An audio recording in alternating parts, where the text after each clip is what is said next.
2021 was a strange year for the Big Dub. They began the year in the Thunderdome bubble, briefly stuck their head outside for WrestleMania before fully emerging from their Zoom call cocoon to end the year back on their usual grueling schedule. In amongst all the COVID-related drama, WWE also found time to, put on some wrestling. 2021 saw some excellent action from the likes of Bianca Belair, Roman Reigns, Sasha Banks, Becky Lynch, Edge, and many more. But for every great match, there was a proper stinker, and some of them stunk way more than others. I'm Adam Pacitti from Cultaholic Wrestling, and these are the 10 worst WWE matches of 2021.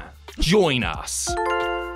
This video is brought to you by WrestleCrate. WrestleCrate is the original and best wrestling subscription box, packed with the best wrestling merch and shirts every single month, delivered straight to your door. T-shirts like this, or this, or this, or these! WrestleCrate partner with the biggest wrestling stars of the past and present to provide you exclusive merch that you will not find anywhere else. Like this, or this, or this, or this, or these.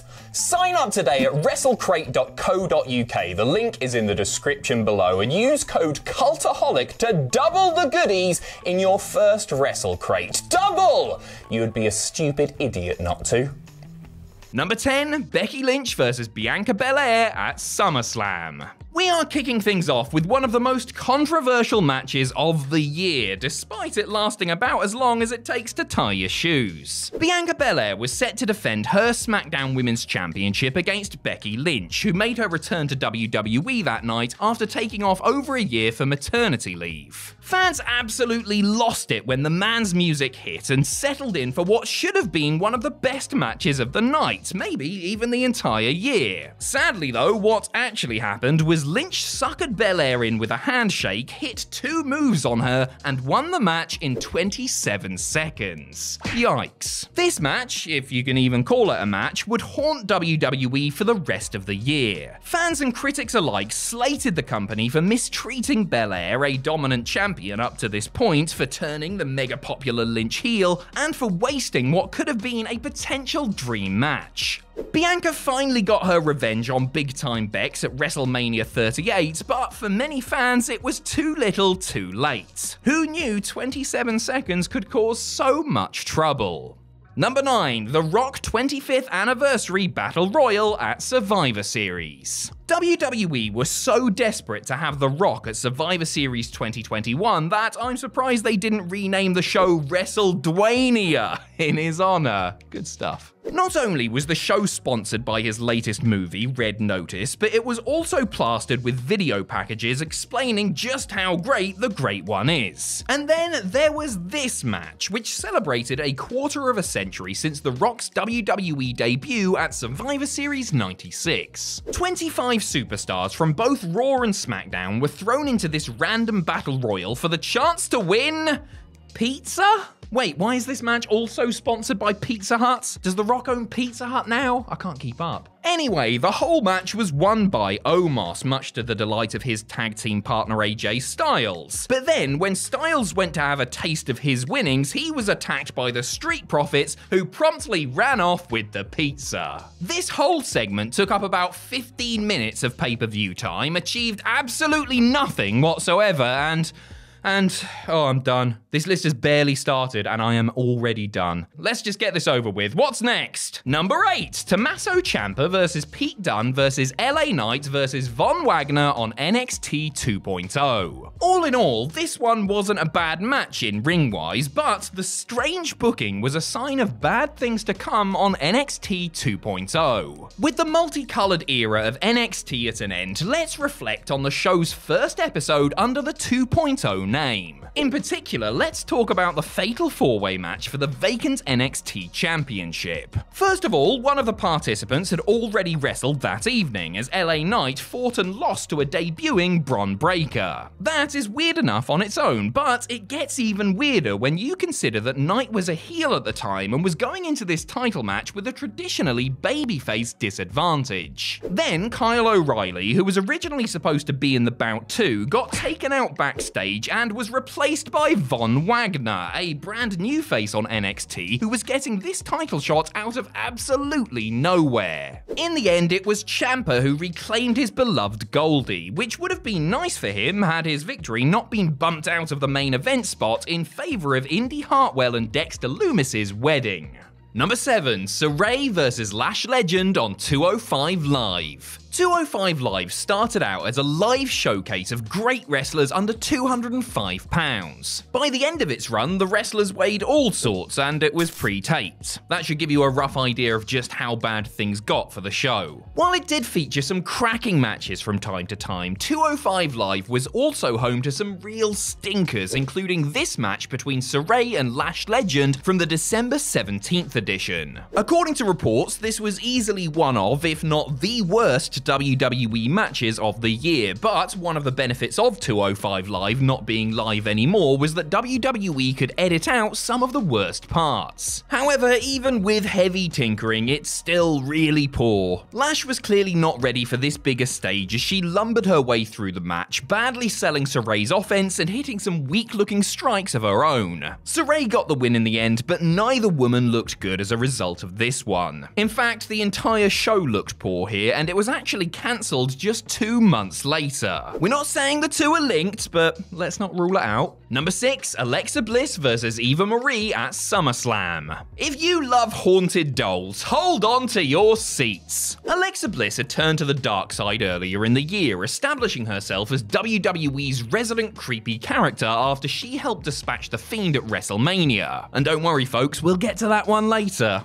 Eva Marie had made her WWE return in June, aligning herself with her protege Doudrop. Eva used Doudrop to help win singles and tag matches, always announcing herself as the sole winner regardless of who put the majority of the work in. If it sounds like I'm putting off talking about this match, that is because I am. In all fairness, there is very little to say about it though. Eva slaps Bliss with her doll Lily, Bliss gets fired up, misses Twisted Bliss, but then almost immediately hits a DDT to win in under 4 minutes. Was there any point in having this match on the show? Was it in Eva's contract that she could be on the SummerSlam card? Did WWE want Lily on the show just so that they could sell some more merch? Actually, might be onto something with that last one. Number 5, Roman Reigns versus the Demon Finn Balor at Extreme Rules. The most disappointing thing about the main event of Extreme Rules 2021 was that it was actually going pretty bloody well, right up until the ending. It's not surprising that two workers as strong as Reigns and Balor had such a great match, but things started to go off the rails with everyone down on the outside. Suddenly, the lights in the arena went red and Balor's music started playing, which could mean only one thing. Presumably a crew member leant on the wrong button backstage. Either that or it meant that Balor was entering demon mode, which here meant flopping around like a salmon on the deck of a fishing boat. Balor then used the power of the production truck to hulk up and throw Roman back in the ring before climbing the turnbuckle to hit the coup de grace. Well, at least that was the plan, until the top rope mysteriously snapped, seemingly through an act of God. This allowed Reigns to hit a spear and retain the championship. Was this ever explained? Of course not. The spooky lighting and exaggerated demon mannerisms were cringeworthy enough, but Reigns getting an assist from the heavens was a step too far, and what could have been a great main event will now solely be remembered as nothing but a laughingstock. Number 4, Alexa Bliss versus Randy Orton at Fastlane.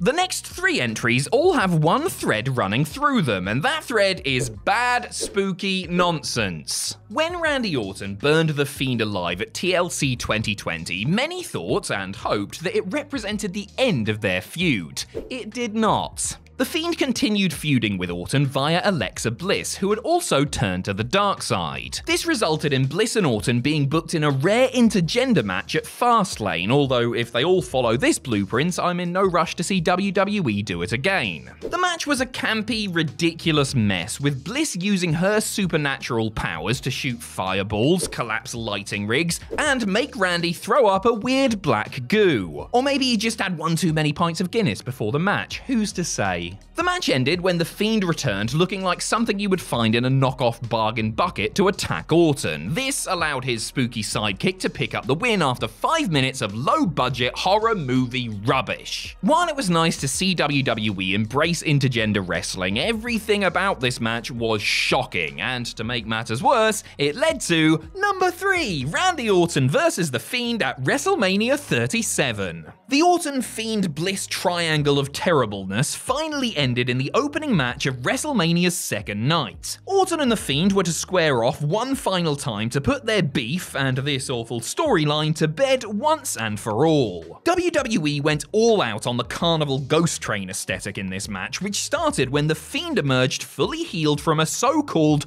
box-like structure. Just call it a box, Michael. Unfortunately, after 5 minutes of back and forth, Alexa Bliss climbed atop the same box-like structure, set off some fireworks, and made some more black goo run down her face. This distracted The Fiend long enough for Randy to hit an RKO and score the pinfall win. Alexa and The Fiend then stared at each other for a while before they both teleported away, and out of the company in the case of Wyatt. Even though this feud was an absolute turd sandwich, it still deserved a better ending, and WrestleMania Night 2 definitely deserved a better opening. Number 2, Alexa Bliss versus Shayna Baszler at Hell in a Cell. It's the third installment of our spooky Alexa Bliss ruins everything trilogy. They're even in chronological order, which means that we've told this story at least 100 times more coherently than WWE did. Alexa's The Ring meets Rugrats character reached its peak during her feud with Shayna Baszler and Nia Jax. At one point on Raw, Baszler ran for her life as Lily the Doll chased her backstage, but things got even more ridiculous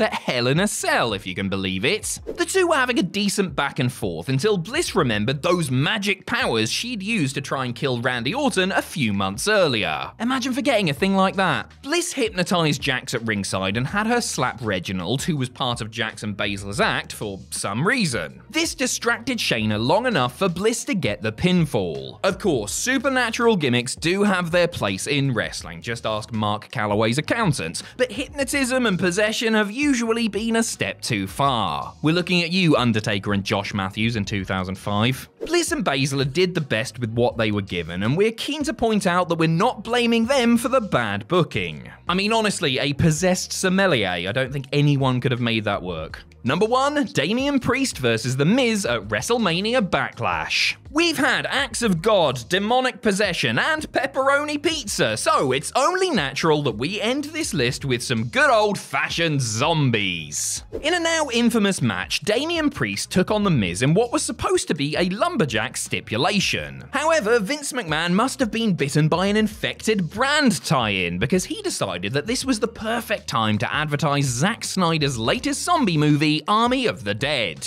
Instead of regular lumberjacks, we got zombie lumberjacks, aka some performance center trainees in Halloween makeup. Seemingly not fazed by the legions of the undead surrounding the ring, Miz and Priest wrestled for about 5 minutes until John Morrison got eaten by zombies at ringside. It's classic wrestling psychology. Seriously, in kayfabe, former Intercontinental and Tag Team Champion John Morrison was eaten by zombies, but to make matters worse, Priest then pinned Miz and left him in the ring so that he could get eaten as well, and he was supposed to be the babyface. Despite our suspicions otherwise, WrestleMania Backlash taught us that a good pay-per-view doesn't actually need zombies. This was an idea that should have died, and unlike its main feature, should have stayed that way permanently.